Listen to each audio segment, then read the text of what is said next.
Again, I do not wish to press charges on anybody. Well, I do, but I tried and no one came to my prevail.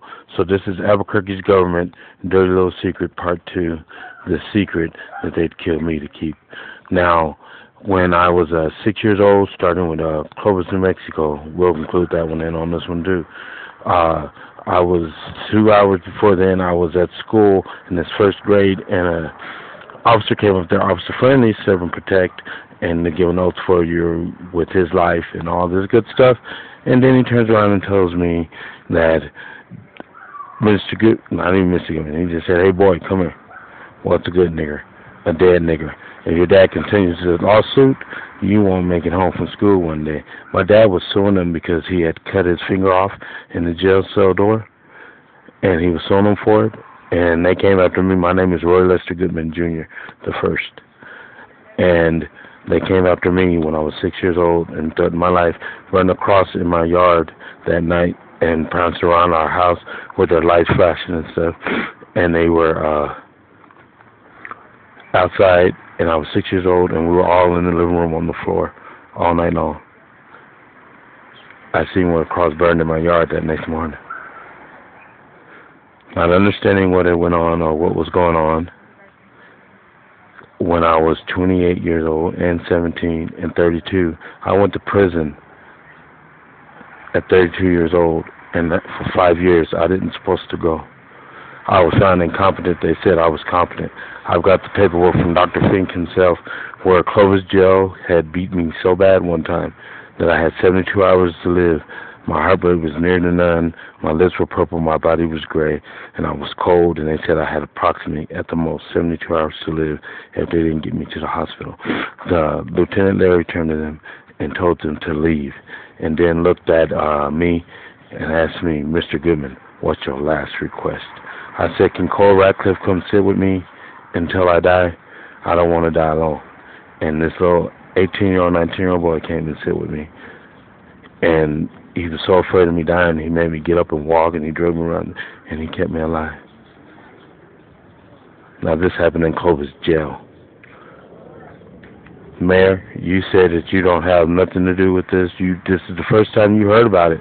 About 2 weeks ago, 3 weeks ago, when you were holding housing for everyone to thank you for getting them housing for housing that you founded, and I got housing through there. And I told you about how they broke my neck and they drugged me on the freeway, and I told you about how Officer Chris was coming down on my neck. I told you everything. Judge Fitzwater's court, how they found the officer to put on emergency administrative paid leave for tasing me, but then all of a sudden he was never put on administrative leave. He was found to be used the proper taser, and he did it all correct. And this was also signed off by the Chief of Police, Chief of Internal Affairs, okay, Mayor, and you said you didn't know. And this is on Action 7 News was there, and they filmed it. So you do know now what happened. If you didn't,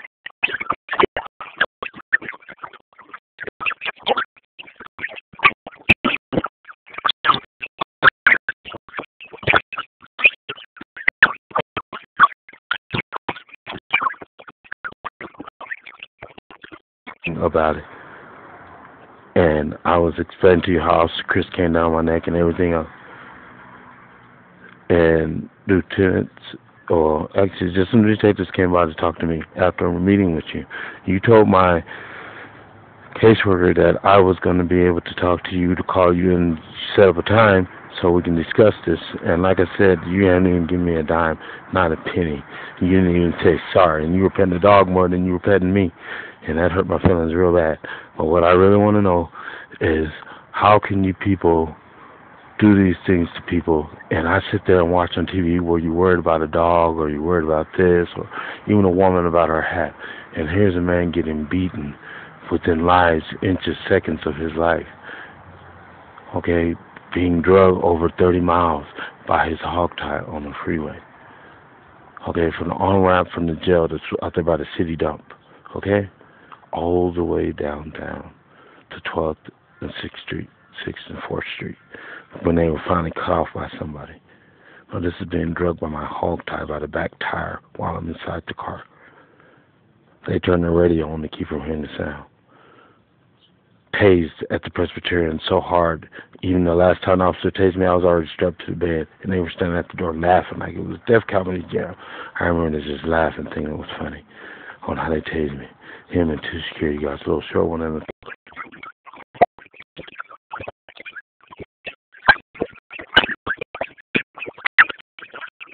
the sergeant that drugged me with a hog tie on the freeway.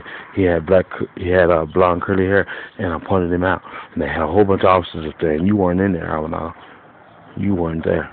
Okay, and they switched to security guards. And I knew that those weren't the right security guards. I knew everything. My attorney, Peter Ball, well-respected attorney, the courts, Judge Fitzwater, you said it yourself. Y'all did, DA, all of you. And we're talking head DA. All of y'all head detectives, all of y'all signed off on that warrant, Judge Fitzwater, for battery upon a police officer. And he was being put on emergency minute pay to leave and been an investigation because he lied. I did not attack him. I was standing sideways facing my bed looking down when he hit me with the taser. And he hit me 5 times. And y'all said it was an authorized taser afterwards, a week later, and he was able to walk. When I asked y'all, do I get any money, anything? Y'all told me, well, we're sorry, Mr. We thought you were here to just make sure that you were okay. That's it. We don't have no records of him being found guilty. He was found guilty, Mr. Goodman. He was found innocent. Okay? I had an attack right there at the floors of the internal fair building, right across from the sheriff and the police station. And funny, and I was so tired and weak, y'all made me walk home. I had to walk from 4th downtown all the way to Gibson in San Mateo. That's over 5-6 miles, easy. It's halfway across the town. So I would like to let you know this, and you know a little bit. Have you watched?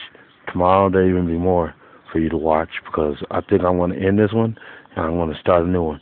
But remember, Albuquerque's government, dirty little secret. The secret that they kill me to keep. Part 2.